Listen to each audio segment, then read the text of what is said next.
I'm going to be completely honest with you here. It's important. I thought the subject matter of glucose was boring until I read your book. And then I was like, oh my God. Jessie Inchauspé, the glucose goddess, is a biochemist, an author, teaching us the best hacks to eat right without giving up the foods that we love. Glucose is your body's favorite source of energy. Your brain cells are using glucose to think, speak, move. So when you flood your body with too much glucose too quickly, what happens is what I call a glucose spike. The more spikes you have, the faster you die. In your book, you talk about these 10 hacks. Yeah. Eat food in the right order. Yeah. After you eat, move. Drink vinegar before you eat. Yeah. You're such a weirdo. Learn the glucose hacks and then just eat everything you love. Like, that's the thing you have to understand. Why do you care about this stuff? Well, I went through my own sort of health journey. It was awful. And I was like, I need to figure out how to fix myself. Like, I need to understand what's going on because otherwise I just don't want to live anymore. It was really to that point. I was like, either I figure out how to fix this or this is just too painful of an existence.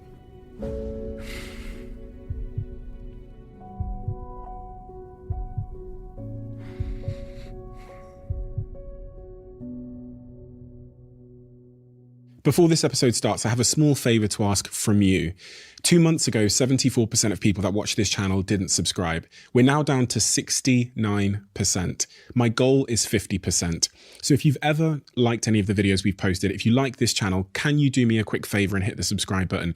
It helps this channel more than you know, and the bigger the channel gets, as you've seen, the bigger the guests get. Thank you and enjoy this episode.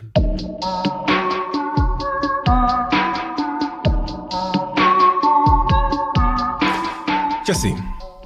Stephen. What is it that you do and why does it matter? I teach people about how food impacts their body. And it matters because most of us are unknowingly eating in a way that causes many of the symptoms that we suffer from on a daily basis. So it matters because once people understand how their dietary habits are impacting them, and once they make change, their whole universe upgrades. All of the things that they thought were just who they were, you know, the poor energy, the cravings, the acne, the bad sleep, the hormonal issues, all of a sudden they can vanish. And so they kind of reconnect with their true selves once they're past all of those symptoms. Why do you care about this stuff? Many different reasons. One is a personal story. The other is because I see a lot of people suffering from diseases that they don't understand and that unknowingly they're making worse. Right? One big example for me is people who have type 2 diabetes. And a lot of people who have type 2 diabetes are eating in a way that's making it worse, but they think they're eating in a way that's good for them. And that breaks my heart into pieces. You know, I want to give people the power back. I want to give people the information back because the landscape we live in, you know, the marketing messages about food, all the confusing packaging, the confusing advice, the fads, that's really destructive. And so I want to help people like clean all that up. And the personal reason? Well, I went through my own sort of health journey that got me to a point where I realized that health is the most important thing in the world. And if you don't have that, you really don't have much. And I mean, we can go into some detail into this since I guess we have some time. And I don't usually go into detail about this topic. I've sort of learned to, you know, brush over it and just give the short version. I'm not interested in the short version. Okay. Long version. So I grew up super healthy, happy kid, no health issues. Nobody in my family had any health issues. It was very, you know, easy. And then I'm 19 years old and I'm just, you know, becoming a teenager. I'm at the peak of this kind of phase where I really want to be cool and I really want to show that like I'm a badass, you know? And so I'm on vacation with some friends in Hawaii, of all places. And it's 4 of us. my current best girlfriend and 2 guy friends. And we go into the jungle just for a hike. And the 2 guy friends, who are like super fit guys, decide to jump off this waterfall, this like 30 foot waterfall. And they're like, Jessie, you should do it too. And so I was terrified and I did not want to do it, but I really wanted to be cool. I really wanted to be like, I don't care. Like, I can do whatever. Yeah, I'm not scared. So I decided to also jump off the waterfall. Spoiler alert, it was not a good idea. So I'm at the top of the rocks and I'm looking down and I'm like, oh my God. And my 2 friends are down there and they're like, they tell me to land in the water really straight. They say, just make your body like a stick and make sure your feet touch the water first. And as I'm in the air, as soon as I leap off the edge of the cliff, of course, when you're falling, you get that sensation in your stomach. They're like, and I feel that and I just freak out. Like, I am terrified. And so midair, instead of landing really nice and straight, I kind of like try to stop the fall. So I sort of bend my knees a little bit, but like we're talking a really small change. And as soon as my tailbone hits the water, I feel a huge pain in my back, like cha, like a really intense pain. And so I go under the water, I come back out and I'm like swearing. I'm like, fuck, ow, ow, ow, ow, ow, ow. And my friends are like, oh my God, what's happening? So I managed to climb out of the water, of the pool, and I'm in so much pain, but there's nothing visible on my body. There's no blood, there's no bruising. My back looks normal. So I'm like, I don't know what happened. I'm in so much pain. They're like, okay, well, let's walk back to the car. You know, don't know what happened. So I walk back a mile in the jungle, you know, with what I ended up learning was a broken back, which was super dangerous. Yeah. The adrenaline, everything was just pumping and allowing me to do that. 24 hours go by. I don't know what's happening. I'm at home with my parents. I'm like, I don't know. I'm in so much pain, but you couldn't see anything on my body. So it was like, I know. So I decided to just sleep it off. The next day I wake up, I'm like, I know. Next day I wake up, I'm still in a lot of pain. So I get taken to like an osteopath or I don't know, a chiropractor or something. And he sees me arrive and he puts like a finger on my back and I'm like, ow, ow. He's like, no, you have to go to the hospital. So 24 hours later, I get to the hospital. They finally do a scan and they say, yeah, one of your vertebrae is in 13 pieces. You need to not move anymore. Here's a corset. You're not allowed to move until it gets fixed. Because if you move, if one of the pieces of your vertebrae like dislodges a little bit, it could rupture your spinal cord and then you're paralyzed. So I was like, okay. I spent 2 weeks at home in the house in Hawaii. We're trying to figure out where to get surgery. So I'm just in bed. I'm not allowed to move basically, just to go to the bathroom. End up being flown back to Europe on like a medical plane to a clinic in Zurich, an amazing place. Once I get there, another week of waiting until the surgery arrives. So at this point, I'm 3 weeks in, 3 weeks with a broken back, terrified about what's going to happen. I haven't been able to move my body, haven't been able to move any stress from my body. I'm like really not okay. They're giving me painkillers. Like the whole thing is intense. You can't move your body for what, two weeks or so? 3 weeks before the surgery. I was not allowed to move. I had to stay in bed because of the risk. As we were figuring out what to do, as my parents were like, okay, is she going to get surgery in LA, in Zurich? Like, you know, you have to figure out, because then I had to stay in the hospital after the surgery. So it's a real decision of like, where are you going to have the operation? And so I'm in the clinic in Zurich and this doctor comes up to me. He's like, okay, so listen, this is what's going to happen. We're going to open your body from the side. We're going to take some organs out, clean up the vertebrae, close the side, flip you over, open from the back, open the spine, put a metal cage in, put the broken bones back in, drill 6 like 3-inch nails into your spine, and then put some rods, and then we'll close you back. Oh, by the way, there's a risk we're going to perforate a lung, but like hopefully, you know, it won't happen. I was like, what the fuck? I was thank you. Yeah. So anyway, all this to say that I was really, really, really, really, really, really scared of dying. It was fucking awful. And I was like, if I wake up on the other side of this, I will be filled with gratitude for like the rest of my life. You know, that was the feeling.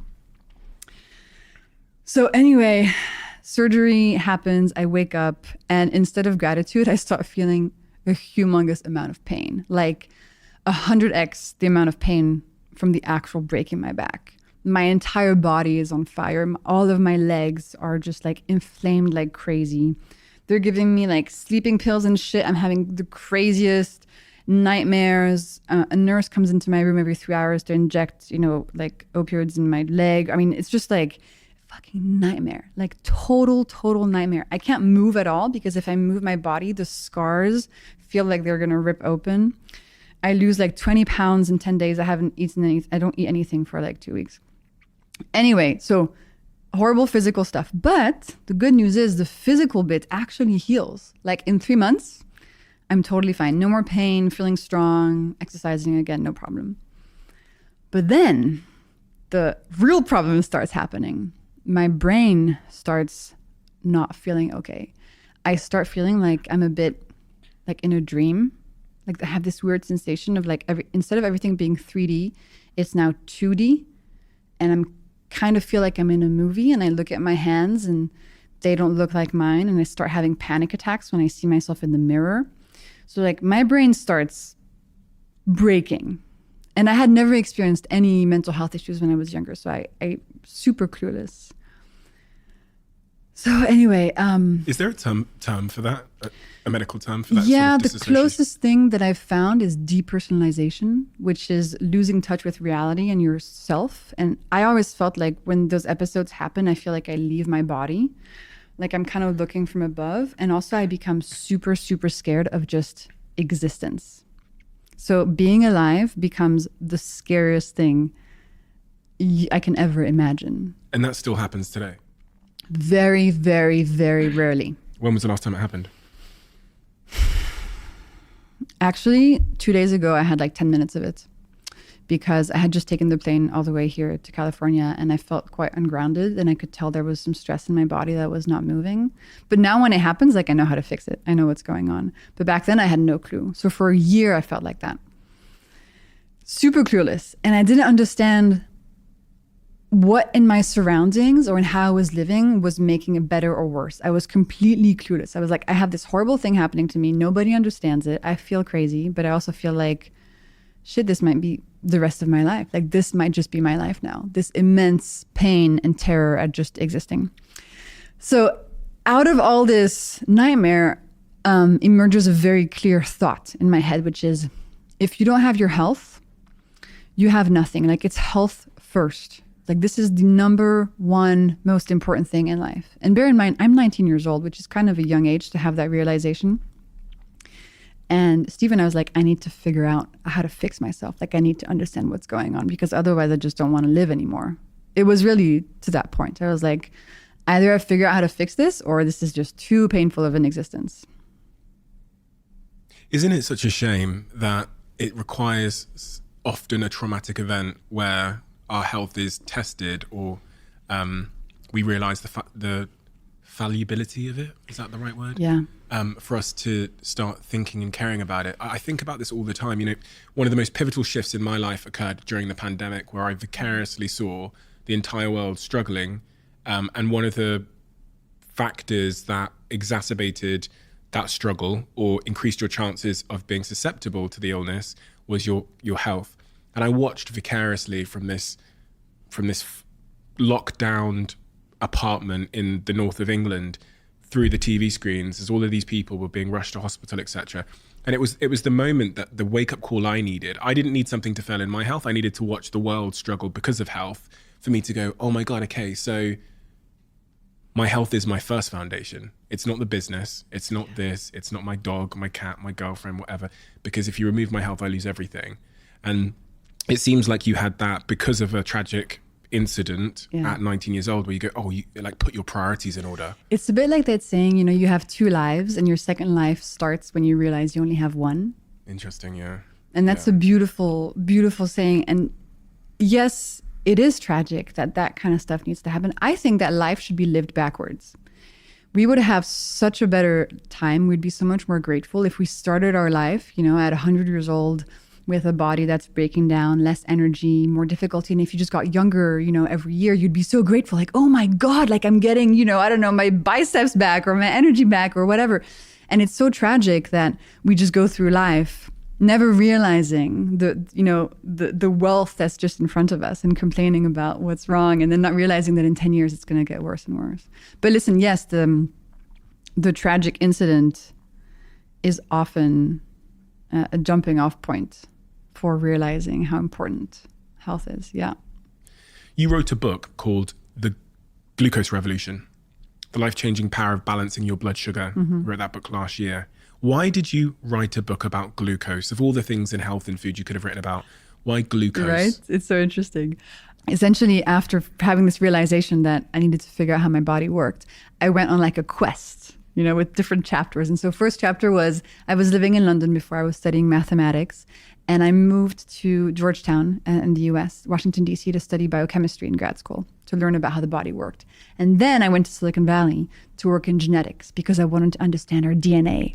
I was trying to like piece together as much as I could to try to understand how my body functioned, so that I could feel better, so that in the morning I could wake up not terrified of being alive. That was the bar, the bar was quite low. And even though DNA and studying it was interesting, your DNA doesn't give you a lot of information about what you need to do to feel good. Your DNA can tell you, where you're from, what your traits are, maybe if you have an increased risk of a disease in the future, but your DNA doesn't tell you exactly what you need to do. What really matters more in terms of determining how we feel on a daily basis and how quickly we age and if we can just still kayak when we're 65 has much more to do with how we live, how we eat, how we move, our environment, what we do. So I learned that as I was in this genetics company. And when I was there, something incredible happened. I discovered the world of glucose. And now I'm talking about this, on a daily basis and writing books about it. I discovered that my mental health got worse when my glucose, also known as blood sugar, was not healthy, steady, and balanced. I discovered that when my blood sugar levels were kind of like a roller coaster, these episodes of depersonalization happened much more frequently. There was even this one instance where I was able to see my blood sugar levels with a glucose monitor that I wore for a couple of weeks. I was able to see one of the spikes in blood sugar actually triggering the episode. I was like, whoa, I'm finally understanding a clue. How I'm eating and how that affects my glucose levels is then in turn affecting how I'm feeling and my mental health. And for me, that was like the jumping off point. I was like, whoa, this is fascinating. And I just dove really deep into it. And I studied it, for 4 years. I've been talking about it for that long and ended up writing a book about it because it's actually really important for all of us to know about this molecule and to learn to manage it. They call you the glucose goddess. I call myself the glucose goddess. And now they call you the glucose goddess. Yes, exactly. I wanted to find a catchy name after, 2 years talking about this on social media. At first, my account was just my name, Jessie Inchauspé, which is really hard to write and pronounce and spell. So I needed a catchy name. So I was like, glucose girl, glucose gal. And then I thought, glucose goddess. You said there that, watching your glucose monitor, presumably on your phone, it was connected to your phone, you could identify that the causation between a spike in your glucose and mental health implications. Mm-hmm. But, okay, why else does glucose matter? Yeah, it's a very good question because, not everybody has these depersonalization episodes. So when I first got that piece of information, I was like, okay, glucose is affecting how I'm feeling. Let me see in the scientific papers, what else does glucose matter for? And I went into like a massive deep dive into all of the scientific studies about glucose that I could find. I had like 1,000 tabs open on my computer browser. I just went really, really, really deep. And I discovered some amazing things.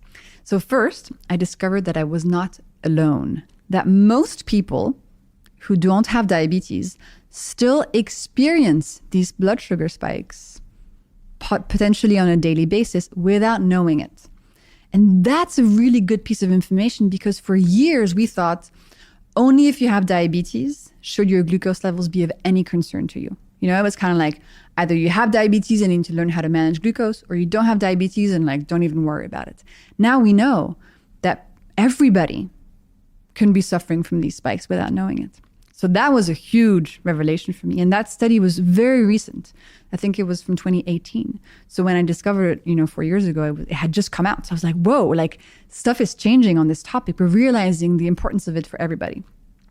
Second, I was like, okay, let's look at all the symptoms that are associated with these spikes from the scientific studies, right? So the most common symptoms of glucose spikes are things like cravings for sweet foods. Yeah. Multiple times a day. You looked at me as if you know that I have that problem, and you're right. But you should have just said it. I don't like it being indirected. No, I was just curious. Like, no, you were looking do at me feel because you that knew, too? and it's fine. You probably heard me talk about the sweet drawer in my house that I used to have. It's gone now, but none of us are perfect, Jessie. I'm not perfect either. When you say cravings, does that kind of explain why when I have one cookie, I don't have cookies these days, I'm a changed man, but say I were to have one cookie, why I then want another cookie? Yes. But sometimes I'll get into I'm a changed man.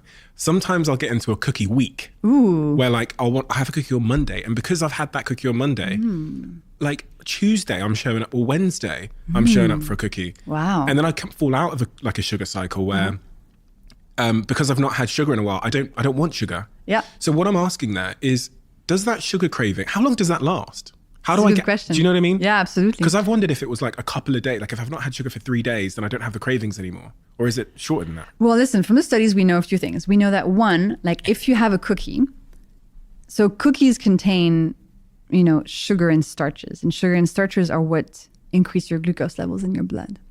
So when you have a cookie, up glucose spike, okay, increase in concentration, and then a glucose drop after the spike. This drop has been shown to activate the craving center in your brain, literally telling you, Steven, find something else to eat that's sweet ASAP. Go back to the drawer. Yeah. So your brain controls that part of your psyche. Like your brain is telling you to go find something else that is sweet. And so when people have cravings, they often may feel something like, oh, I feel guilty. I feel ashamed. I have no willpower. Like I'm so weak. I'm like, no. It's not your fault. It's absolutely not your fault. The craving you're experiencing now might have been caused, usually by breakfast, by the way, by the breakfast that you had or the thing you ate a couple hours ago. And I call that sort of starting the sugar addiction cycle, right? So let's say it's just one day, you have the cookie, spike, drop, you crave something else. Then if you keep having spikes for 1 day, 2 days, 3 days, 4 days, it's very possible that on day 4, that particular drop for some reason is making you want to have a cookie. Most of us are on this glucose roller coaster and have cravings multiple times a day. I knew it wasn't my fault. It's not your fault, babe. It's not your fault. I knew it wasn't my fault. It's not your fault. And then something else that makes that even less your fault is that when we eat something sweet, it releases a molecule called dopamine in our brain. And dopamine is a pleasure molecule. It's the molecule that gets released when we have sex, when we play video games, when we do like illegal drugs. Humans love dopamine. And so when you eat sugar or something sweet, it's a really easy way to get a hit. And dopamine is addictive. So you have those two things happening that definitely, when you cut out sugar completely, you realize those cravings go away because you no longer have the spikes and the dopamine addiction going on. Some people will hear that and go, it sounds like my body is sabotaging me. Do you see what I mean? It's because that's kind of how Absolutely. And that breaks my heart. Your body just wants you to stay alive. Like your body is not sabotaging you. But unfortunately, when we don't realize that the way we're eating is causing some of these symptoms, we might feel like our body is fighting us. We might feel like, oh, my body hates me. My body's always doing this, blah, blah. I'm like, listen, your body is speaking.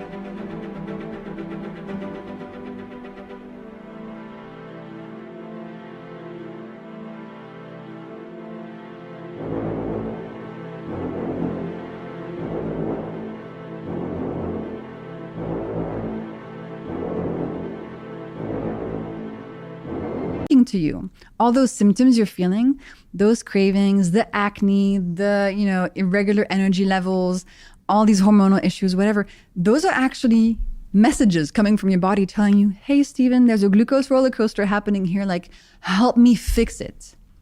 I think your body wants you to work in partnership with it and is trying to alert you with all of these symptoms. So instead of like blaming our body or feeling like, bad body for doing this and that, if you shift it a little bit, you're like, okay, let me balance my glucose levels and learn how to do this in an easy way. And then as you balance them, you see that all these symptoms go away. And you feel like, oh, I'm a friend with my body now. I'm taking care of it. It's taking care of me. And that was a big realization for me in my health journey. Because when I was having those mental health issues, I felt exactly like that. I was like, why is this happening? Like, what did I do? And it was actually my body trying to tell me that there was lots of things that were going wrong. One of them being my glucose levels. So anyway, yes. Am I right in thinking that my body is not built or designed for the world that it currently lives in, and that's part of the battle? Like, absolutely. Because just if you look at, for example, glucose levels, right? Like, the way nature intended us to consume glucose was in plants, right? And when we consumed something sweet, it was usually in a piece of fruit. But pieces of fruit back in the day when nature created them, they were much smaller, much less sweet. They had way more seeds and fiber in them. So it didn't create that big of a glucose spike. But human beings, because of this desire for sweetness and pleasure, have been breeding plants and fruit to be extra sweet, extra juicy. So the bananas and the oranges you see today are not natural at all. They're the result of millennia of breeding. A little bit like how we took gray wolves and we bred them into chihuahuas for fun. Basically, chihuahuas are not like natural animals, right? They're the result of breeding. We did the same thing for a lot of pieces of fruit. And then humans were like, how can we make this go even further? How about we extract the sugar from the fruit, get rid of all that fiber and water stuff, and concentrate it into table sugar? And then how about we put that in drinks and make like sodas or fruit juice, So as human beings, we've created a food landscape that is 100% causing all these glucose spikes. And my philosophy today is not get rid of sugar, don't eat sugar anymore. I'm more like, okay, sugar is everywhere. We love it. It gives us pleasure. Let's learn to eat it in a way that doesn't cause these spikes and doesn't harm our physical and mental health so much. We're going to get into exactly how to do that. I want to go a little bit back upstream. We were talking about the symptoms. Absolutely. So you've covered the cravings. Mm-hmm. What other, give me some of the short and the long-term symptoms of the glucose roller coaster. And then I want to know what glucose is, because that's probably a better place to start. No, I think symptoms is cool because most people will recognize a lot of these in their own lives. So cravings is the most common one. Then unsteady energy levels. So feeling tired throughout the day, maybe you have chronic fatigue, maybe you need a lot of coffee to get through the day, maybe playing with your kids is exhausting, picking up the groceries is exhausting, just like you're tired. You're eating, but you're tired. Very common symptom. And we'll get into why that happens maybe in a bit. Those are the two most common short-term ones. Then... What about memory? That's a good question. So the more glucose spikes you have, the more the neurons in your brain are going to work like less well. So one of the most common symptoms of glucose spikes on the brain is actually brain fog. Okay. So feeling like you can't really remember stuff too well. Everything's a little bit blurry. That's basically your neurons not being able to communicate as quickly as they usually do. And it's often felt as brain fog. But then there's a huge link between glucose and long-term brain problems like dementia and Alzheimer's. Some people even call Alzheimer's type 3 diabetes because it's so linked to your glucose levels. So the brain, if you want your brain to be in optimal top shape, steadying your glucose levels is really key. What if I want to sleep like a baby? Yeah, absolutely also. So the more spikes you have, the less restful and deep your sleep will be. So if you want to sleep like a baby, absolutely.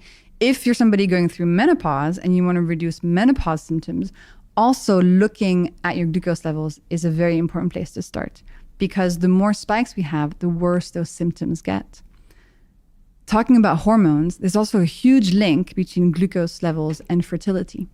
So in females today, there's more and more rates of infertility. There's something called polycystic ovarian syndrome, which is more and more common. That also is extremely linked to your glucose levels. And again, the first place to look if you want to fix your hormones is balancing your glucose. Other stuff, and there's a lot of symptoms here because glucose affects every single system in the body. So there's not a single disease or condition that doesn't get better when you balance your glucose levels, essentially.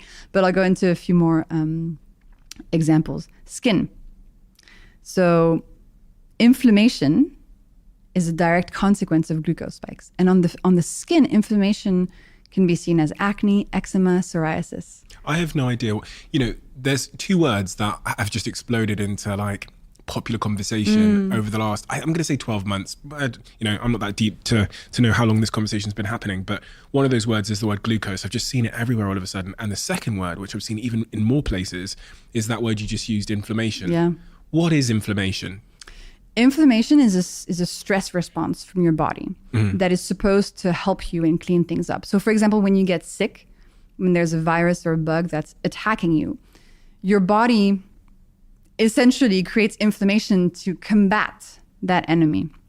The problem is inflammation now often happens against your own body or just like chronically at a low level, and that causes many, many, many issues. So it's a state of stress of the body. And it happens in all of us. It can happen in all of the cells in our body. Absolutely. And today, 3 out of 5 people in the world will die of an inflammation-based disease. 3 out of 5? 3 out of 5. The World Health Organization calls inflammation like one of the biggest problems of our century. It's basically just a way to say that your body is not healthy. There's problems going on within. Because inflammation can be caused by so many things, by like smoking, alcohol, glucose spikes, stress, environmental toxins. It's just like a state of unhealth of your body, if you will. And so on the skin, the most common sort of visible consequences of that inflammation are acne, psoriasis, eczema. And then talking about skin, so the more glucose spikes you have in your body, the faster you age. And that shows on your skin as wrinkles, but also on the insides. Things slowly deteriorate and break down. And there's a funny image for this. So from the moment you're born, your body is slowly cooking. You slowly cook, let me explain, like a chicken in the oven from the moment you're born. And then when you're fully cooked, you die. Your face. This concept of cooking is basically aging. And it's the technical term for it is called glycation. And the more glucose spikes you have, the faster this process happens. So if you want to age less quickly, and if, when you look at 2 people who are 65, one is clearly younger than the other, like biologically, right? And you can impact how quickly that aging is going on. One of the ways being through reducing your glucose spikes. Okay, and then long term, we talked about type 2 diabetes being the leading sort of long-term condition linked to glucose levels. So the more glucose spikes you have, the faster you'll develop prediabetes and type 2 diabetes. And then finally, I'll also mention that glucose levels are linked to cancer and heart disease. So essentially, to give you a summary, if you have a lot of glucose spikes, things are not going to go super well. You're going to have lots of symptoms, short term, medium term, long term. If you currently feel, if you're like, I could feel better than I do, which most of us probably feel, then balancing your glucose levels is a really, really freaking important place to start. It's like the base layer of your physical and mental health. It's really key. But most of us don't have that sorted. So to summarize, there's short and long-term symptoms there that I've written down here. Short-term symptoms, if we aren't able to flatten our glucose levels, then we face the chance of having constant hunger and cravings, chronic fatigue, poor sleep, colds. You talked a little bit about the immune system and the implications there. Brain fog, you described it as long-term brain fog. Longer-term effects, acne, aging, arthritis, Alzheimer's, dementia, cancer risk, mental health, infertility challenges. Yeah, and to be clear, like glucose is not everything, right? There's many things that matter in our health, like emotional connection, medical care, sleep, stress, exercise. But learning to balance your glucose levels is like learning Okay, I have a fun image to use for this. It's like, imagine you're walking into an airplane, and before you go sit at your seat, you kind of peek into the cockpit, and you're like, whoa, lots of buttons in that cockpit. On the ceiling, on the sides, there's all these levers. You're like, oh, I'm happy I don't have to fly this plane. You're the passenger, right? And you're happy the pilots know what they're doing. In the case of our body, it's interesting because we're both the passenger. We feel what's going on, we're kind of victims to what's going on, but we're also the pilot. We're in charge of our decisions. We decide what we eat, what we do, but often we have no clue how to fly the plane. We have no idea how our body works. So it becomes very complicated to figure out where to start. And we have all these opinions, this marketing, blah, blah. And it can be really confusing and quite daunting. So to me, learning to balance your glucose levels is like learning about the most important lever in the cockpit of the plane. It's like, if you know about this lever, you can take off, you can fly, you can land. It's like the most important thing. And it will help you get to a point where you're kind of cruising and you're like, okay, I kind of have a handle on things. My symptoms are kind of getting better. So to me, that's the way to think about it. So this begs the question, which I probably should have started with, which is, what is glucose? Mm-hmm. Now, in my brain... Yeah, tell me what you think. Which is a slightly undeveloped brain on this subject matter. I've just always thought of it as sugar. Yeah. So I've just thought of it as the sugar I eat is turned into this thing called glucose. And then the glucose runs around in my body, in my blood, and seeps into everything. Yeah. Well, that's a pretty good, thank you, like high level definition. And I think that's what most people who know a little bit about the topic think. So let me explain so you know exactly what it is, because that definition, while it's what most people think, it's actually a bit incomplete. So I'm going to give you like the 101 basics. Please. So you understand what's going on. Thank you. Explain it like a 10-year-old. Absolutely. So glucose is your body's favorite source of energy. Every single cell in your body uses glucose for energy. So, right now, both of our heart cells are using glucose to pump. Your brain cells are using glucose to think and speak. My, hand cells are using glucose to move, etc. So every part of your body uses glucose for energy. It's really, really important. And the main way that us as human beings, we give our body this important substance is through eating foods, and specifically through eating two categories of foods. Starchy foods, so that's like bread, pasta, rice, potatoes, and sweet foods. Anything from your favorite cookie to a banana to a Coca-Cola, anything sweet. So starchy and sweet foods contain glucose. And when we eat them, the glucose is given to our body. So now you might think, okay, I want energy, right? I want to give my body as much energy as possible, great. Right? Yeah. I want to feel good. I want to have energy. So you might think, okay, I should eat as much starchy and sweet foods as possible to give my body as much energy as possible. The cookies are good for me. Well, this is where the whole logic thing breaks down.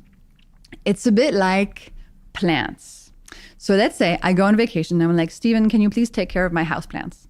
You'll be like, of course, Jessie, yeah, my pleasure. I would love to help you. So you would go to my house and give my plants a little bit of water, right? Because the plants need some water.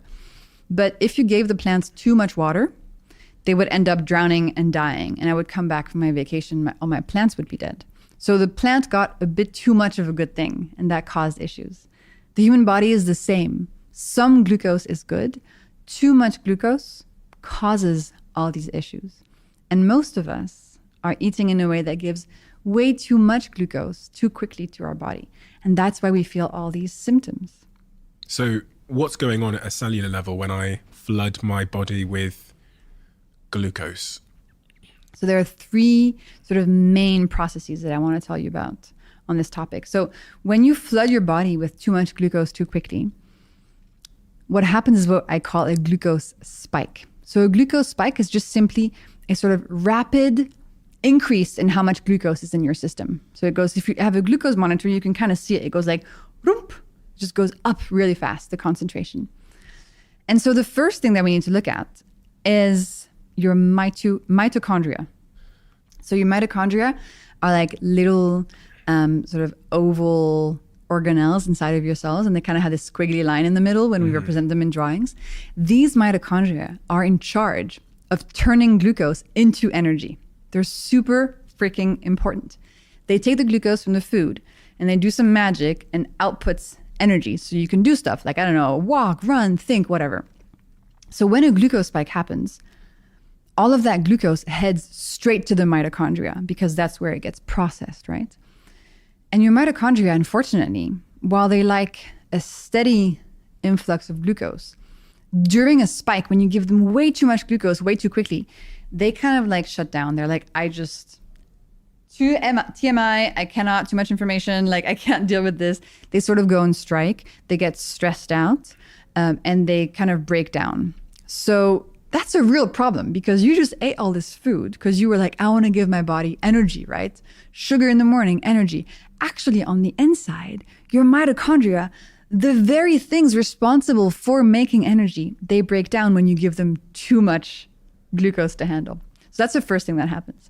And when your mitochondria break down, it increases how much stress there is in your body. And it increases that thing we talked about, inflammation, which is not good and creates a lot of like terrain for a lot of diseases to happen. So that's the first thing that happened. Glucose spikes, mitochondria break down, and you get tired. Not good. Second thing that happens is this thing called glycation that I explained, which is aging. The more spikes you have, the more glycation happens quickly, the faster you age. On the outside with your wrinkles, but also on the inside. So the kayak when you're 65 is going to get harder and harder the more glycation happens when you're young, for example. And then finally, so your body really wants to keep you alive. As I mentioned, like your body is pretty freaking awesome and it's really trying to protect you. And so it has a technique that it deploys when a glucose spike is happening to get that level of glucose down, because it knows like, oof, when glucose is very high, like all this bad stuff happens. So let me get that to go down. Your body releases something called insulin, which comes from your pancreas. And we love insulin. She's dope. She grabs all the extra glucose and she stores it away into your muscles, into your liver, and into your fat cells. And that's one of the ways that you gain fat on your body is by having insulin take this extra glucose and store it away. Can she not just put it in my muscles? Unfortunately, I'll call her and ask. But no, unfortunately, you can't decide where it goes. And then while insulin is cool, like long-term, too much insulin is the cause of type 2 diabetes. So while she's helpful in the short term, long-term, she causes all sorts of issues, especially connected to fertility, which is also something that we might want to talk about. Really fascinating topic. Is that therefore conceivable? You know, I've got a friend that had polycystic ovaries, and she said on a podcast that she has recently that she used to have a problem with binge eating. She talked about it. And as you said that, I kind of connected the two dots, that her insulin spikes from her binge eating challenges might have had an impact on the polycystic ovaries and the infertility challenges she'd had. She had very, very irregular periods to the point at one point her period stopped completely. And I was just wondering if there's, obviously we can't diagnose someone we don't know, but I'm just saying, is there a link there potentially? Well, listen, it's hard for me to say, but what we do know is that, you know, polycystic ovarian syndrome is very tightly linked to glucose. So the more spikes you have, I mean, potentially from the eating disorder, but also just a lot of people, even without an eating disorder, have enough spikes to cause this issue. The more spikes you have, the more insulin you have in your body. And then the more insulin you have in a female body, the higher testosterone levels get. And so PCOS, polycystic ovarian syndrome, is kind of like a grouping of symptoms.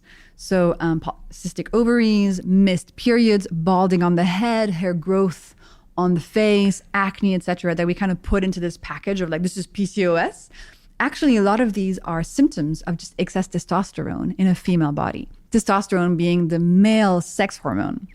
So again, if you have PCOS, it's very important to balance your glucose levels to get that testosterone down. It's like the first thing to look at, the first thing to fix. And I get on a daily basis messages from readers who had PCOS, used the hacks that I share, don't have PCOS anymore, got their periods back, were able to conceive naturally, etc. So very tightly linked, glucose and hormones.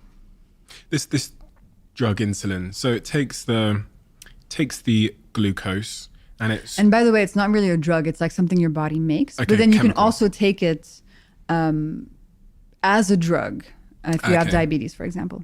So this chemical insulin, it stores the glucose in my fat, in my muscles, in my liver. Yeah.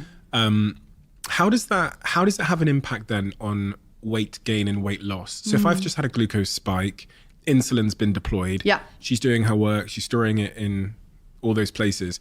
Does that impact my ability to gain and lose weight? Absolutely. So when there's a lot of insulin around, when she's around, she's like, okay, everybody, stop. We're only going to be putting stuff into fat cells.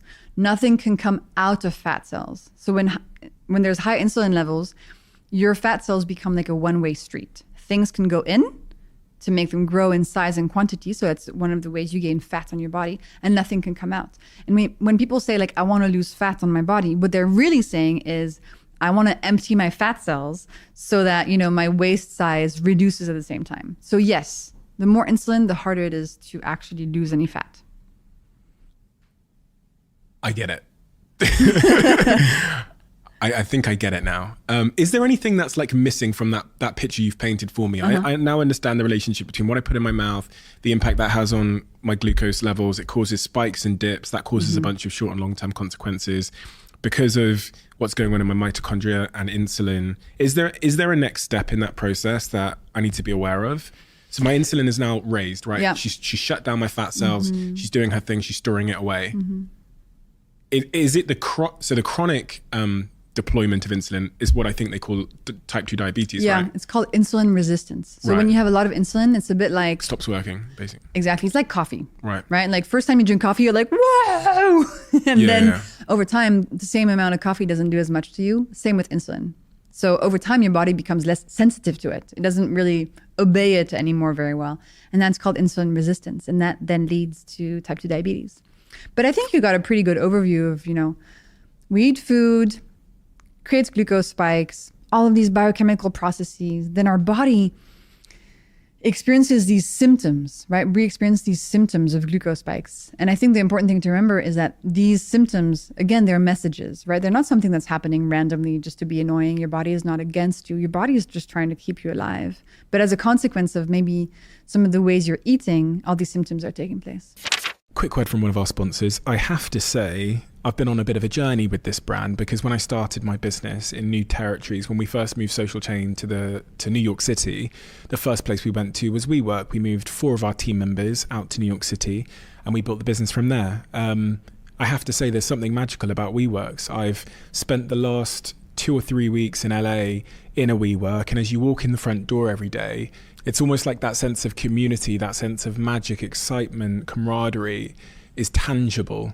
And you don't get that when you're working at home. You don't get that often when you're sat in your bed on your laptop. There's something about getting out and getting into a WeWork that makes me feel a sense of entrepreneurship and creativity and building. And the way that WeWorks are designed, both in the way that they offer subscriptions so that you can work on demand, but also the flexibility of the contracts means that it's just the perfect place for businesses to scale their companies. And if you haven't checked out WeWork and you want to, you can go to we.co/CEO and there you can get 50% off a trial day at a WeWork close to you.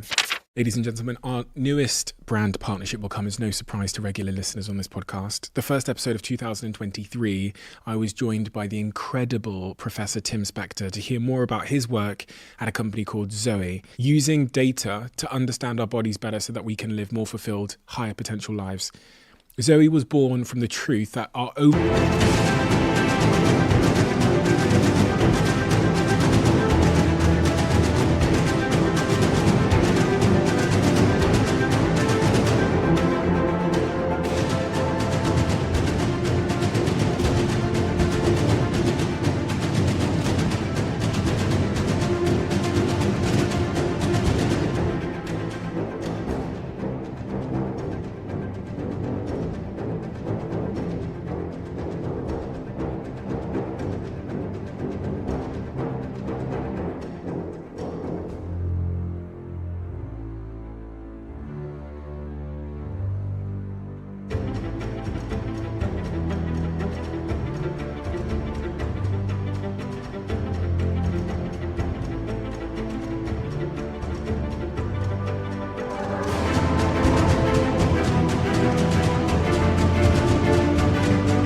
health is impacted by our gut health. By helping you to understand how your body is working, Zoe can help you to reduce your risk of long-term disease and increase your energy levels. For me, this is the future.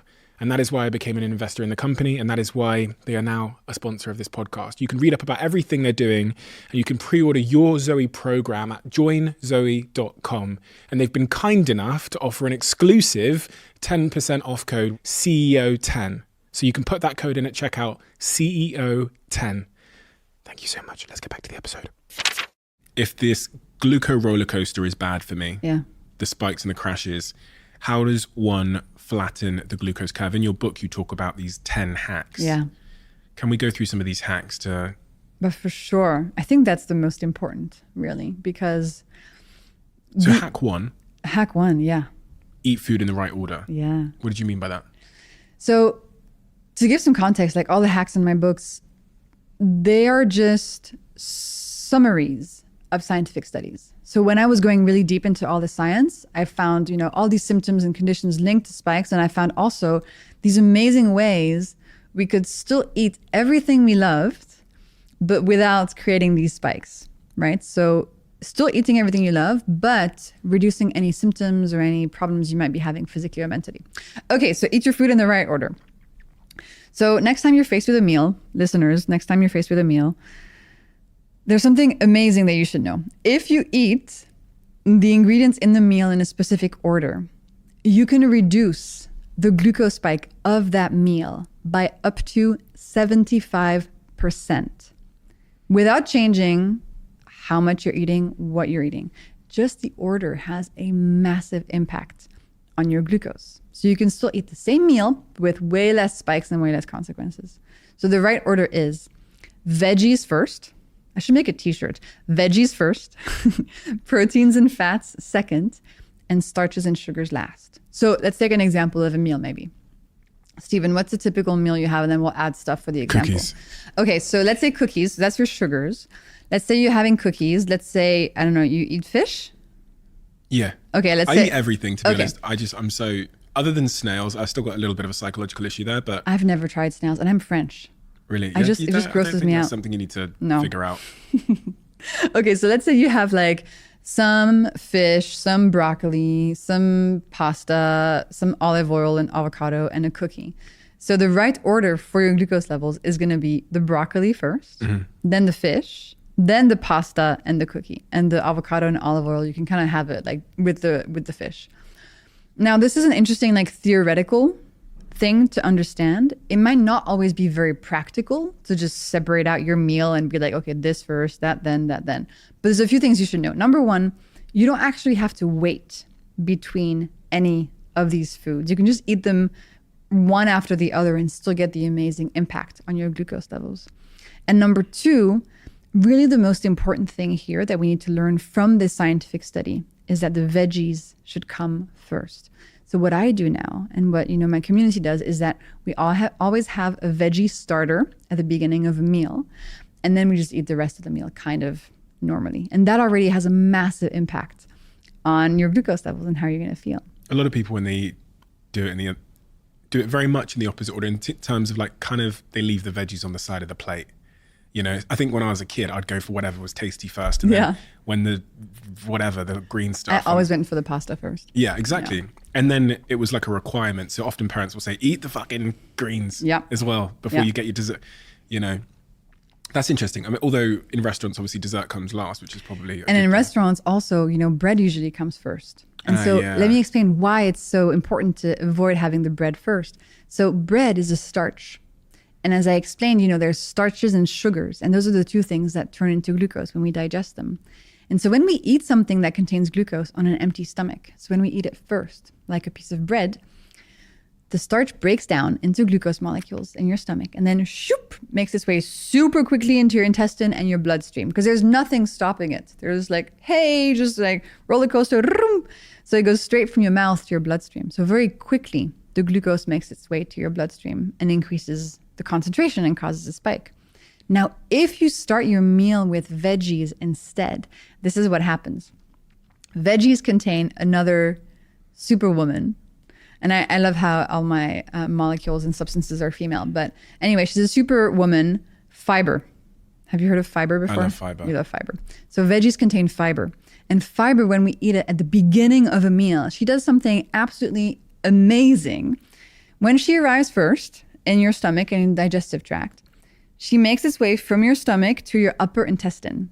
And there, she deploys itself like onto the walls of your intestine, like in a cool, viscous, protective mesh, and just stays there, protecting you. That viscous mesh that fiber has created is then going to reduce the spike of your meal, because all the glucose molecules arriving later on from like the pasta, for example, are not going to be able to make their way as quickly and as much through your intestine into your bloodstream. Because of the fiber shield, the glucose molecules are going to take way longer to make their way into your bloodstream. As a result, you get a smaller spike. But you still ate the same food. What just a woman. with some veggies first. I know. She's amazing. So I, when I go to a restaurant, you know, you go to some restaurants, they give you bread. Others, like the Japanese ones, give you like edamame. Yeah, that's much better. Yeah, that's a veggie, right? So any type of veggie is going to be really helpful. And I try to make it make up about like 30% of my meal, and it can be anything. They can be raw, they can be cooked. In my new book, I have like 35 amazing veggie starter recipes. You can dress them. You can put, you know, some, I don't know, olive oil, vinegar, lemon, cheese, whatever onto it to make that veggie starter feel really delicious, because it's going to protect you so much. And if you're somebody who suffers from cravings in the afternoon or unsteady energy, I think this hack is a really powerful one to try out. I'm a speed eater. I'm going to be honest. I'm not going to lie to you. I tend to eat my meals super quick, and I think the excuse I tell myself, bullshit or not, is that because I'm busy, I just like. Yeah, So you like inhale them. Yeah. And when I know, because if I eat something, say with my girlfriend or whatever, she like literally blesses the food with her hands first, Wow. and then she like takes her time. I eat super fast too. I'm like treating it like it's a competition, you know, like. Yeah. And she's often said to me, she's like, babe, just slow down, like just. And one of the points that someone raised to me at some point about my like super fast eating habit was that it is bad for me. Now I'm wondering, from what you said there, if the speed in which we eat has an impact on our glucose spikes as well. If I ate slower, could I flatten the curve? Absolutely, babe. Yes. Really? Yes. She's right. Well, yes. Then again, listen, I'm a very strong proponent of like pick your battles, right? And like, yes, we could all do better in so many different ways, but also, you know, you're a speed eater. That's fine. Maybe you just deal with that. I'm trying to live my best life. Okay, so if you want to slow down aging and do all that, so you can do two things. You can either just eat as quickly as you want, but add a veggie starter at the beginning of your meal, right? That already is going to have very powerful impact on your glucose. I would argue it probably will have a stronger impact than just eating the same meal more slowly, because you're not going to eat the meal over like 2 hours, right? You might go from like 3 minutes to 8 minutes. It's not that big of a difference. The veggie starter will have a much bigger impact on your glucose than just increasing that by a few minutes. Do you remember hack number 3 from your book? Stop counting calories. That's a ghostwriter check. I can confirm you wrote your book. I did. I had so much fun writing the book. Tell me about that one. Well, so what do you know about calories? Very little. Yeah, it's fine. But tell me like the What I think they are. yeah, or just generally it's it's a thing. Yes. Thermo. Oh, I'm talking like a much simpler definition. Okay, I was like, going to what's try a and calorie? impress you. Yeah. So Oh, sure, you can if you want. please. It's like a thermonuclear reaction where a calorie is the measure of how much heat is required to break down a molecule of food. It's really not bad. Thank you. Wow. You really should give yourself more credit, because before we started, you were like, I know nothing about food and biochemistry. Actually, you know some pretty good stuff. Well, I know from just like doing this podcast. Yeah. So, and this is why I really do it, because for very selfish reasons. And I realize that it's helping a lot of other people that are also idiots. But that's what I know from guests that have sat here. So that's my definition of a calorie. Fantastic. So I think a lot of people will also say like, oh yeah, calories are bad. Like I need to eat not too many calories, otherwise bad stuff happens and I gain weight or whatever. So I want you to know how calories were actually invented and measured, because it is completely mind-boggling. So the way that scientists first started measuring the calories in a food is the following. Okay, so let's use our imagination here. The scientists, they took a box, okay, and they put a food in that box. Let's say that cookie. They put the cookie in a box. Then they put this box with a cookie in it in another box that contains water. So they submerge the cookie box in water, okay? And then somehow they light the cookie inside the small box on fire. They burn the cookie and they measure by how many degrees the water, the surrounding water, increases in temperature. That is how we measured calories. Literally measuring how much heat happens when we burn that food. So as a result, you might say, okay, well, you might test a cookie in this setting and you might test it against, an avocado. And you might see that the temperature in that big box increases by as many degrees for both the cookie and the avocado. So from a calorie perspective, you'd say these two foods contain the same number of calories. But that's a really reductive way of thinking about food. It's almost like thinking these two books are both 500 pages, therefore they're the same.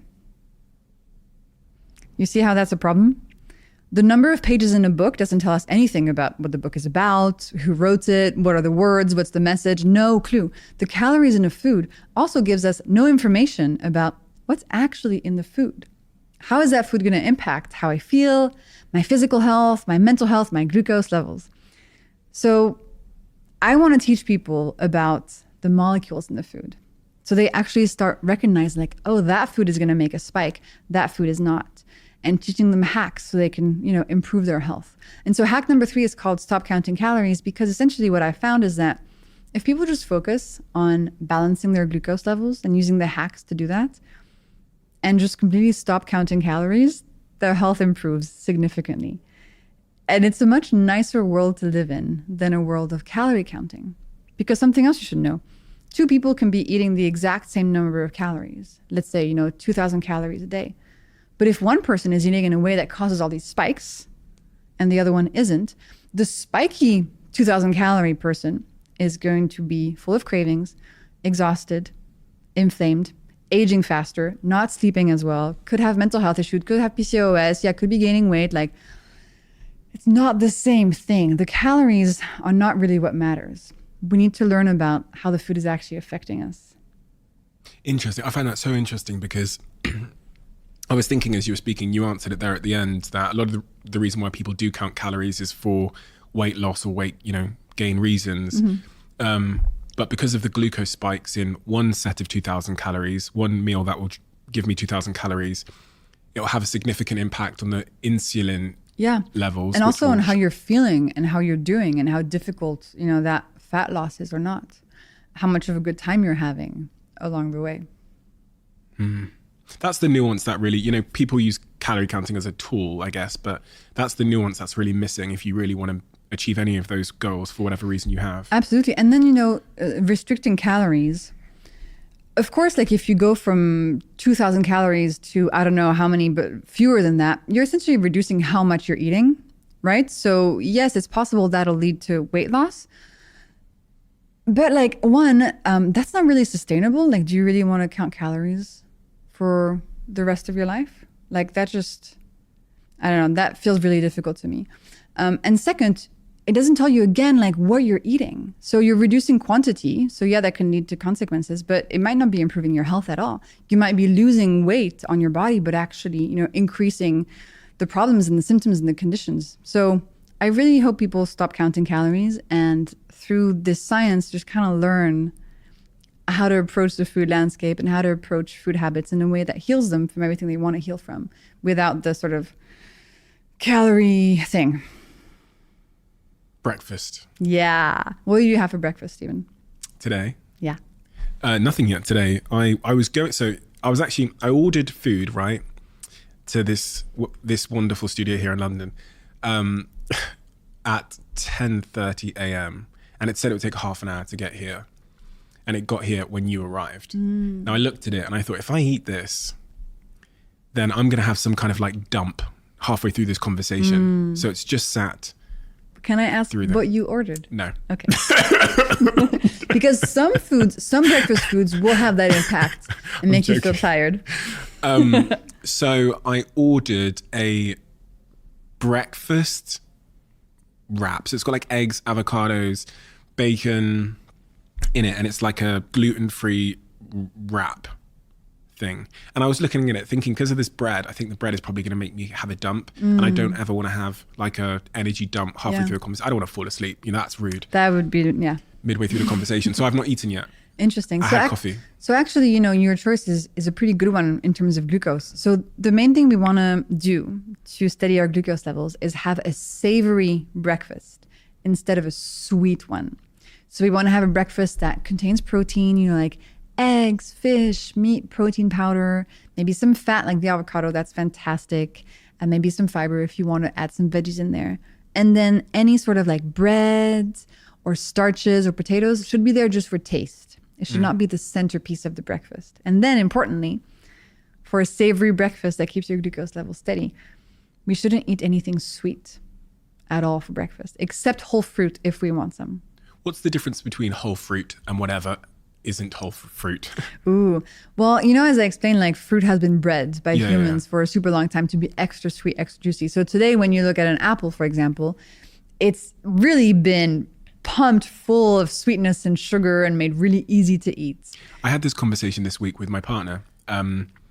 She was offering me some fruit. And because now I'm like a food, you know, arrogant little food guy because of all these conversations I've had, I was like, babe, it's got sugar in it and they've bred it. And then she was like, really? And we had a conversation about it. And I Googled it and I said, I Googled like the historic banana, and apple, and the pear. And I showed her and she was like, what? Because they obviously, you know, the fruit we have today is so bright and big. Absolutely. So like and easy to eat. Yeah, exactly. You peel it, but you know. And then I showed her some of these pictures of these old bananas and they're like tiny and they're like full of seeds and stuff. Full of seeds and tiny and actually quite tart, you know? You wouldn't really eat that many of them. No, you wouldn't want to, yeah. And so even though fruit has been bred for a super long time to be extra sweet, if you want to eat something sweet, it's still the best thing to eat because of the fiber that fruit contains. And as I explained, you know, fiber is protective. In whole fruit. In whole fruit. So now here's the thing.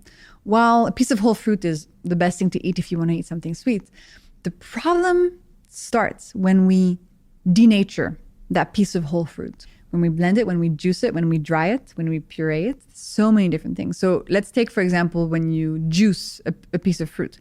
Juicing is essentially taking away all the fiber, getting rid of all the fiber. The fiber is like the hard stuff, you know, the pulp and everything that's left over. So if you juice like an apple, you're just taking all the sugar from the apple, putting it in water, and getting rid of all the protective fiber. So all of that super concentrated sugar that's been bred into that piece of fruit, you're now giving to your body in a really, really fast way. And as I explained, the speed of delivery is really important. The faster all that sugar arrives, the more your mitochondria get hurt, the more the spikes are happening, inflammation, etc. And so when you drink apple juice, you're essentially drinking like the amount of sugar in 2 already pretty bred apples and drinking it in a few seconds. And so your body is experiencing a massive spike. And your body doesn't care whether the sugar came from a piece of fruit or if it came from like cane sugar and is in a can of Coca-Cola. The molecules in the apple juice and in the can of Coke are the same. Your body does not make a difference. Your body's not like, oh, this sugar came from fruit. No, it's going to cause any issues. Oh, this sugar's from Coca-Cola. Oh, it's going to cause problems. Your body does not care. And in a can of fruit juice, there's almost as much sugar as in a can of Coca-Cola. So when we eat fruit juice, we have to do it in a way that's like, okay, this is dessert, right? This is for my pleasure. This is not for my health. This is going to give me pleasure and maybe make me feel a bit happy, but it's not going to help my body. Which one of these bastards told me that fruit juice was good for me? I've been drinking this stuff like I was... Me too. You know, growing up, if I went and had fruit juice, I was like, well done, Steve. Yeah. You know, you've done future Steve a massive service there. And then I got to fucking 30 years old and people start telling me that fruit juice is bad for me. I'm like, who lied to me? Do you want to know who lied? Who? the people who make fruit juice. Yeah, I thought it would be that. Yeah. And same for me, you know, I grew up drinking orange juice and a Nutella crepe every morning for breakfast. Well, no, come on. You knew the Nutella crepe wasn't good for you. I mean, yeah, but like, you know, I was like, oh, I'm having orange juice, so it balances it out. You know, I had no idea that I was just eating starches and sugars, just eating a massive glucose spike for breakfast. And when you create a big glucose spike at breakfast, your entire day then becomes completely like a glucose roller coaster. The breakfast spike really dictates how you're going to be doing for the rest of the day. So what is a whole fruit? A whole fruit is like a piece of fruit that is just you like mean just whole. like not processed? Okay. Yeah, like like something you can hold in your hand that you buy at the supermarket, like an untouched from the tree. Okay, I thought it's not a certain type of fruit. It's just you're talking about the state of the fruit. Like, yeah. Okay. What would be a better word for whole? No, I guess that is the word. I'm just an idiot. Like a piece of, I don't know. Whole is probably the right word. Okay, yeah. Okay, so I'm not gonna have any. So granola. I used to think granola was. I was like, again, doing my health a service by eating granola. So listen, if you're having a great time, no symptoms, feeling amazing, top energy, no cravings, no hormonal issues, no skin issues, whatever. I want to be Superman. Yeah, like if you're doing fine and you're eating things that are sweet and you're having a great time, I have nothing to teach you. But if you're suffering in one way or another, for many of the symptoms we talked about earlier, look at your breakfast and avoid the sweet stuff. So avoid the granolas and the breakfast cereals and the oats with banana and honey in them. Switch to something savory. And I have lots of examples of what's a savory breakfast in my books, but that is really going to help set your day on a much better path and going to help your physical and mental health thrive. You have these 10 hacks in your book, and there was one in particular that there was 9 of them that I thought, I can do this. And then there was this other one where I was like... Let me guess. Which one do you think it is? I would say the vinegar one. Is that You're the one? such a weirdo. Why did you ask me to drink vinegar before I eat? Can you imagine? Can you imagine me going to a restaurant like, hi, could I just get a glass of vinegar, please, before I... Well, actually, it's happening more and more, Stephen. Why are people doing this to themselves? By the way... That's my line, by the way. I hear you. And by the way, the hacks are there for people to pick and choose from. Okay. You're supposed to like compose with them as you wish. It's not, you don't have to do everything all the time. You don't have to do any of them if you don't want to. It's like information from the science and then you decide what you do with it. Hack 7, drink vinegar before you eat. Yeah. So the scientific studies show us that if we have 1 tablespoon of vinegar in a tall glass of water, so this is a pretty good size, 1 tablespoon of vinegar in a tall glass of water before a meal can reduce the glucose spike of the meal by up to 30%. And the insulin spike by up to 20%, which is important because, you know, insulin is also something we want to manage. And you might be wondering, like, how the heck does that work? Well, vinegar contains another cool molecule called acetic acid. And acetic acid does 2 main things that help our glucose levels. Number 1, you know how I explained that starches, they break down into glucose when you digest them? Well, acetic acid slows down that process. So it slows down how quickly, for example, a piece of bread is going to break down into individual molecules. So it slows down how quickly the molecules of glucose arrive in your bloodstream, which is, again, what we want. We want to slow down the velocity. And second, acetic acid goes to your muscles and it tells your muscles to soak up glucose as it arrives into your body. So glucose arrives more slowly in the bloodstream and muscles soak it up as it gets there. So those 2 actions reduce the spike of the meal without you needing to change any part of that meal. So if you wanted to have that cookie and you wanted to have the cookie without setting off a glucose roller coaster, without setting off that sugar addiction, having a vinegar drink before would be a really good idea.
think about it.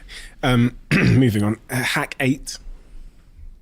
After you eat, move. People say this, they go for walks and stuff after like the Christmas meal or whatever.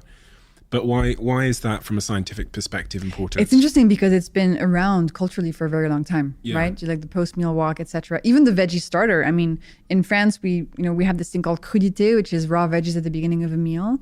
We've had it for forever, just culturally. In Italy, antipasti, veggies first, etc. So it's cool to see that a lot of these hacks have been around for a very long time, but now we understand how they work. And so we're able to be like, oh, I want that back in my life. So moving after eating. So your muscles, when they contract, they need energy to do so. And the first place they look for this energy is in the glucose in your bloodstream. So we can use that to our advantage. The more a muscle is contracting, the more glucose it needs. So if we use our muscles for 10 minutes after a meal, some of the glucose from that meal will make its way to your muscles instead of just standing there and creating a spike. And so you can use your muscles in lots of different ways. You can go for a walk, you can clean your apartment, you can play with your dog, you can go to the gym, and you can do my new favorite thing, which is, let's do it together, Steven. So put your feet on the ground and do some calf raises.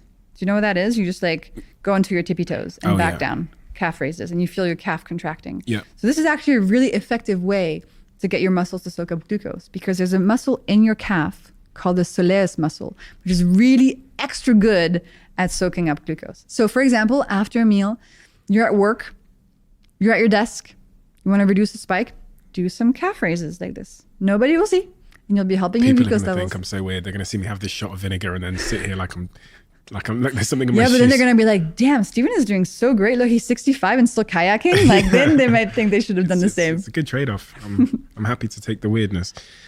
That's really interesting, because when I think about glucose spikes and movement and stuff and what you've just said there, my mind went straight to being sat on a plane, which I do a lot of. And they bring the food down, they bring the dessert trolley down or whatever. And then you eat not me, of course, but someone else, a friend of mine. He ate the cookie on the dessert trolley, and then he sat there for 10 hours because he was on a plane. Yeah. That sounds like a fucking nightmare. Well, for your glucose, it's not great, but there's lots of things you can do. So first, don't have the cookie on an empty stomach. Have it after some other food. For example, maybe you bought like some nuts at the airport. Have some of those nuts before the cookie. That's what I call putting clothing on your carbs. And then you can do some calf raises in a plane, right? Shot of vinegar. You can do the vinegar. Don't do it as a shot. Make sure you dilute it. It's better for your teeth. Okay.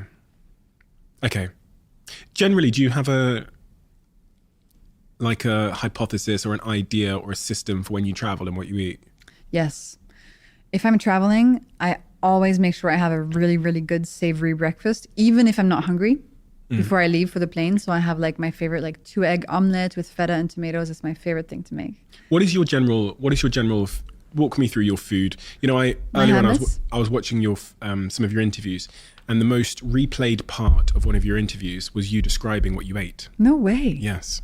It was an hour and a half long interview, and at the very, very end of it, the interviewer asked you what you ate on a daily basis. Wow. And that was the highest spike in the replay time. So I thought, clearly that's what people want to know at home right now. Interesting. So in an idyllic Jessie day. Okay. So my favorite 2-egg omelets for breakfast. Give me timings as well. Oh, wow. Phew. I mean, that depends. My days change so much. I don't know, like... On an idyllic day, based on the science, if you were being Superwoman. Okay, I'm just going to take a shot in the dark here. I wake up at 7:45, have breakfast at 8:15, 2-egg omelets with feta and tomatoes. And then that makes me feel pretty good and full until lunch. At lunch, I usually will have like a big ass salad. So like maybe some spinach, quinoa, everything mixed together. I could put some vinegar dressing in there to reduce the spike. Salmon, avocado, cheese, like a nice big, like yummy thing. Then inevitably in the afternoon, I want to eat something sweet because I love sugar. Like that's the thing you have to understand. Like I love sweet foods. And that's one of the reasons that I figured out all these hacks, because I was like, I need to reduce my spikes because I want my mental health to improve, but I don't want to give up my chocolate cake. Like that's just not happening. So anyway, inevitably in the afternoon, I'm like, time for some sweet foods. So I'll do lots of hacks around that. I'll do the vinegar hack before the chocolate cake. I'll also do another hack we haven't spoken about yet called putting clothing on your carbs. And so that means when you're eating starches and sugars, add some protein, fat, or fiber to them. So for example, I have the chocolate cake with some Greek yogurt, which is actually a freaking delicious combo as well. So I'll do that, and then I'll go for a walk. Or I'll go to the gym, or I'll use my muscles. So I'm getting all the pleasure from the cake with less of an impact.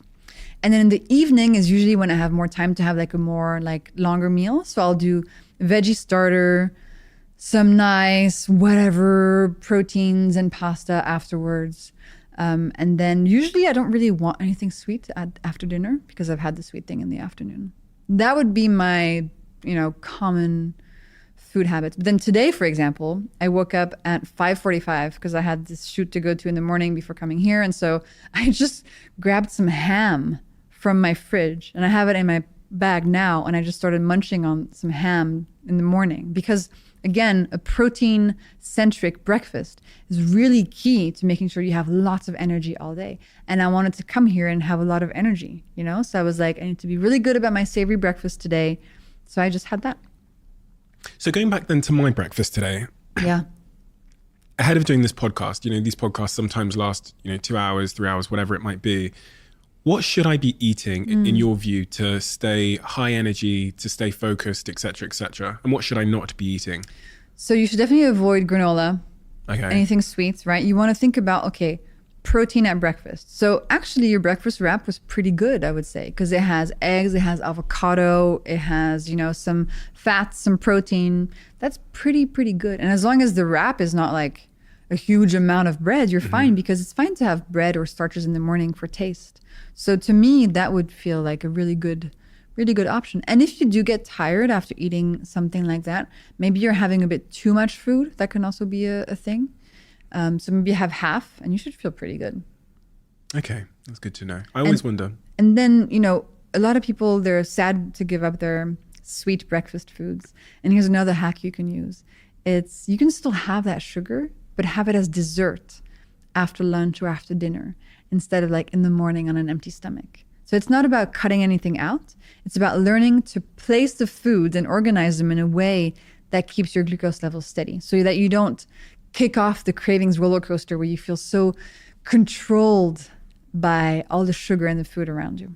You're very, very good at simplifying things, but also making them both accessible and not intimidating. And that word intimidating is one that I've come to learn is quite prevalent when people are listening to food conversations. Yeah. They feel like, oh my God, it's a lot. And because there's so much, they don't really take anything simple and actionable into their lives. Yeah. So if you were to try and summarize the message you're trying to spread into maybe like a sentence or two that someone can embrace as a philosophy for their dietary choices and their eating habits, what exactly would that be?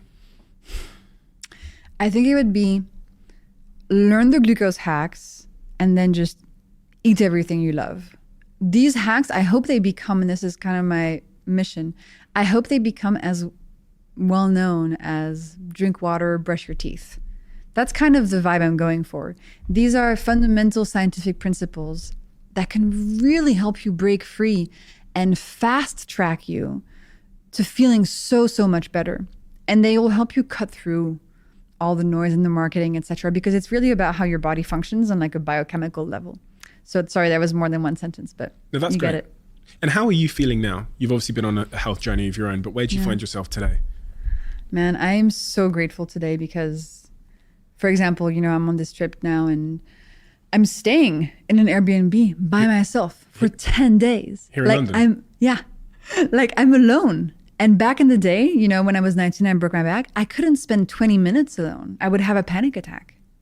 I am so happy of that journey, but I really don't wish it on anyone. Like, it was freaking horrible. But now I'm like, I did it. I healed. I went through this stuff. I understand my body. And now I just want to make sure that I share this information with as many people as I possibly can. And that's what really excites me. So I'm doing very well. Thank you for asking, Stephen. Are there any sort of misconceptions about food or, glucose or dietary behaviors that we might have missed today? I want to make sure we've really covered it off, you know? Yeah. Is there anything that you think we might have missed? So we talked about calories, which is really important. We talked about fruit. Well, another thing we can talk about, which is a common myth, is that sugar for breakfast gives you energy. We kind of covered it in many different ways, but I want people to understand sugar gives you pleasure. It does not give you energy. It is not good for your energy levels.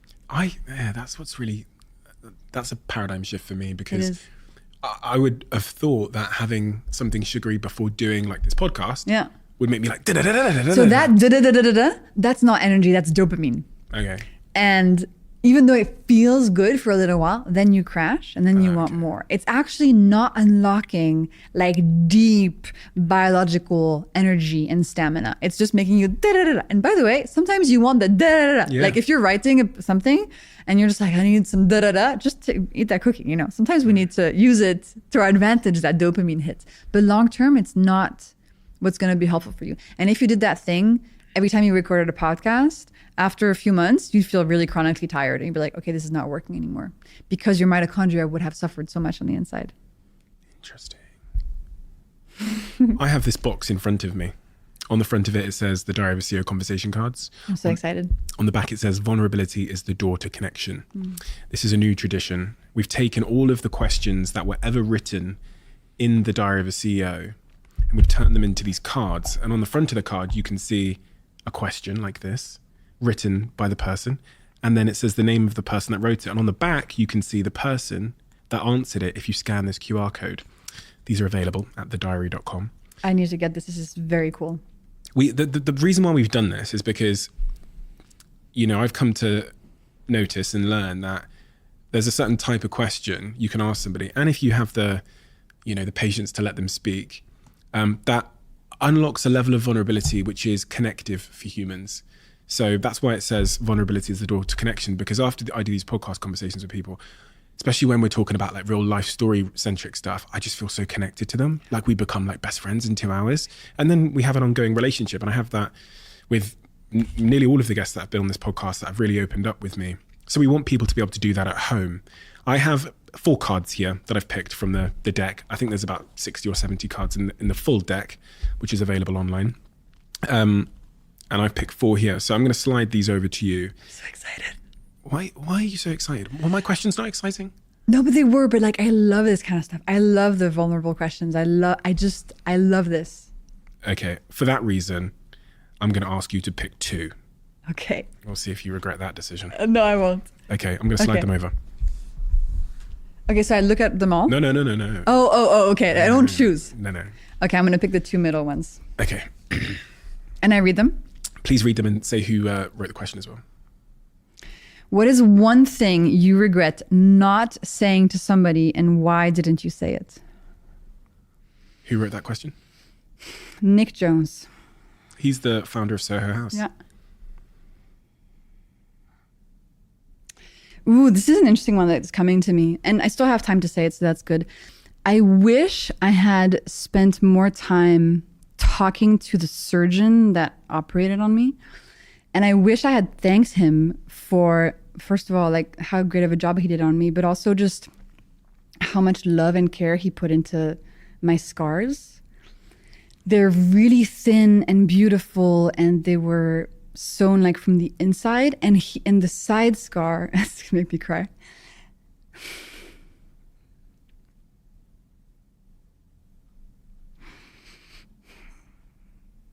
It was really sweet because the side scar, he put it just in like the crease of my waist so that you can't even see it, you know? And it was just such a sweet touch that he did. And so I guess I could write him a letter. But, and that's something that I have every day in my body, you know, and just, it was really cool that he did that.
So I'm going to write him a letter. This is making me want to do it because he's still around and alive. So I love it. So yeah, not too late.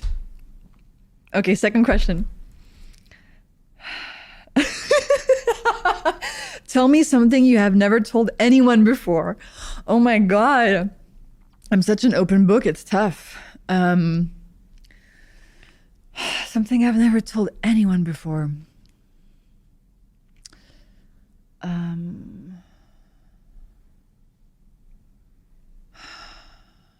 Interesting. Let me think of this one. Gary Neville asked this question. Is that how you say his name? Yeah. Well, yesterday I spoke to my dad on the phone and he seemed sad. And that made me sad. And I just want him to be happy. That's all I can think of. He sounded sad. Yeah. He doesn't talk a lot about his feelings, and I could just tell that he was sad.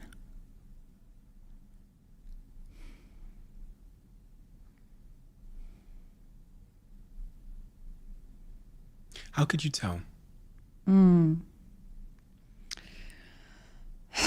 I think it's just in the tone of the voice, you know? And he was in Paris and he thought I was there too. And so he wanted to see me. And I was like, oh, I'm not in Paris right now. And I could just tell that he would have really liked to see me. And so that made me sad that I was, you know, not there. You have a suspicion why he's sad, don't you? Like a deeper suspicion. Yeah, I think life is a little bit rough on him right now. And I think a combination of lots of stuff. I'm not sure. Like nothing acute, more like a chronic, like kind of feeling. And I just wish I could like wave a magic wand and make sure everybody I love is happy all the time, but you can't. A lot of people struggle with that, especially with their parents. You almost see like a decaying in their energy and joy for life, and it's slow. Yeah. And it's like almost quite chronic, isn't it? Like a lot of the subject matter we've talked about today, like inflammation, it's almost like a psychological inflammation that when you know, they get to a certain stage, sometimes it happens earlier, but you almost see people characterize it as being like grumpy old. You know, I see. Or like sad old or whatever. I wonder what that is. I wonder what the like psychological nutrient that's missing. Is it connection? Is it a sense of purpose? Is it I mean, it has to be said, it's not everybody, but there is I'm not sure. I think it's also like the unexamined aspect of life. You know, I feel like if you've gone to therapy and you've done work, you kind of have tools to like, you know, change the things you want to change in your life and put boundaries and like do things. And I think a lot of people don't have really those tools yet. And in the same way that they don't have the tools around food and how to just make themselves feel better. I think it's, to me, it feels like a tool thing. I don't know. Maybe it's just because, you know, that's my own experience of things, but. I think those tools are most absent in men. Yeah. Typically, you know, those tools about expression and opening up and vulnerability. And it's much of the reason why I love doing this so much. Yeah.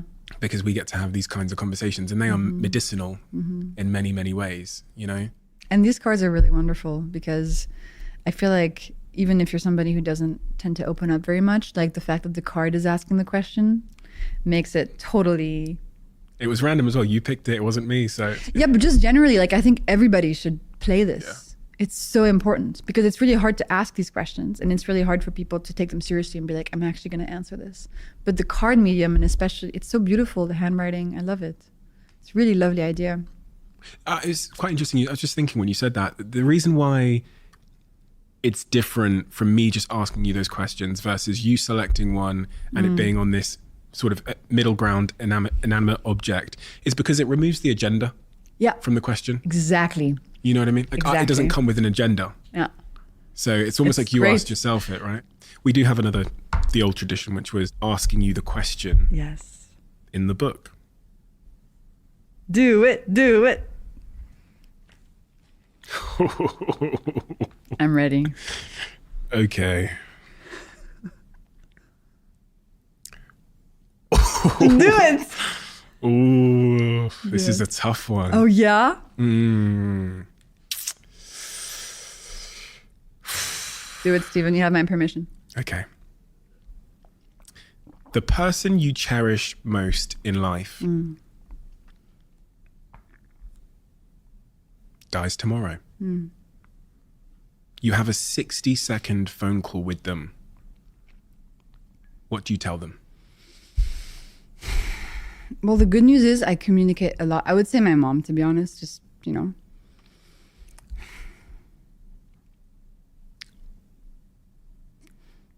I would say, I'm going to cry again.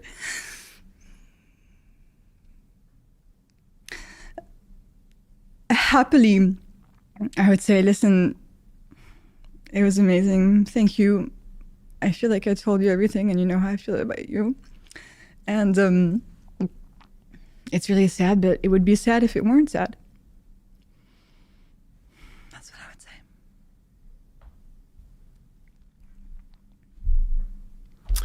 Thank you, Jessie. Thank you, Steve. Amazing conversation. You're an amazing person, and the work you're doing is so incredibly necessary because it's turning the lights on to something that is driving us very much from the back room in terms of our health outcomes that most of us don't know anything about. I've been trying to be healthy. I've had the intention, but because of the lack of information, I've been failing without knowing it. Yeah, and it's the motivation thing as well. It's like, how do you make it easy enough that you can actually start today?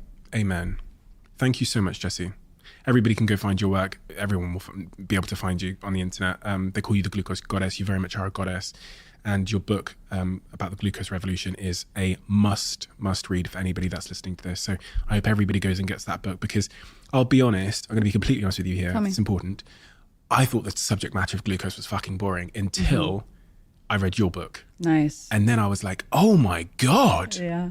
You know, and I think a lot of people who are in the camp I was in will probably feel the same way. So take my word for it. It's an incredible book and it's a must read book. Thank you, Stephen. And I have a new book, The Glucose Goddess Method, that just came out. And what is I've not read that one. What's the distinction between the two? So Glucose Revolution is like the everything, all the science, the stories, the backstory. The Glucose Goddess Method is a 4-week guide to actually get started. Oh, like the actionable. Yeah, it's like, okay, week 1, breakfast. Here are all the recipes you can use. Week 2, vinegar. Here's what you do. Week 3, veggie starters. So it's yet another layer of help to actually help you start today. Incredible. That's what I need to read next, isn't it? That's what I'll do. Thank you so much, Jessie. It's an honor. Thank you, Stephen.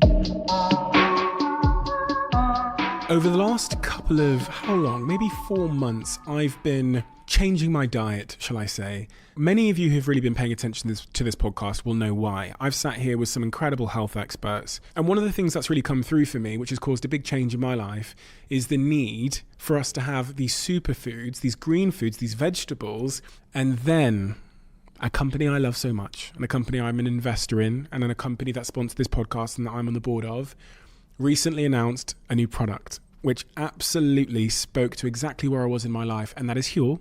And they announced Daily Greens. Daily Greens is a product that contains 91 superfoods, nutrients, and plant-based ingredients, which helps me meet that dietary requirement with the convenience that Huel always offers. Unfortunately, it's only currently available in the US, but I pray that it'll be with you guys in the UK too. So if you're in the US, check it out. It's an incredible product. I've been having it here in LA for the last couple of weeks, and it's a game changer.